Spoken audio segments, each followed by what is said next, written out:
ব্র্যান্ডের দোকানের সামনে ছেঁড়া জুতা পায়ে এক গরিব ছেলে কাঁদছিল। আর তাই দেখে সেখানে বসে থাকা এক মুচি তাকে জিজ্ঞেস করলো, তুমি কেন কাঁদছ? ছেলেটি বলল, আমি দৌড়বিদ হতে চাই, কিন্তু ভালো জুতা কেনার মতো আমার কোনো টাকা নেই। রাস্তায় বসে থাকা মুচি হাসলেন এবং তার পুরাতন ওই জুতা জোড়া সেলাই করে দিলেন এবং তাকে বললেন, জুতা তোমাকে কখনোই জেতাবে না, তোমাকে জেতাবে তোমার দৌড়। ছেলেটি সেই সেরা জুতা জোড়া দিয়েই দৌড়ানো শুরু করলেন।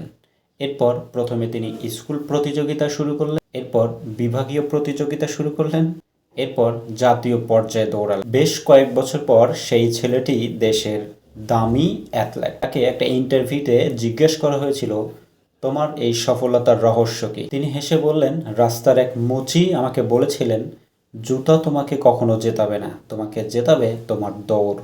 তাই সফলতার জন্য বড় কিছুর দরকার নেই, দরকার হচ্ছে মানসিকতা। তুমি যেখান থেকেই শুরু করো, মনোযোগ থাকলে সফলতা আসবেই। তাই বাহানা না করে আজ থেকেই লেগে পড়ো।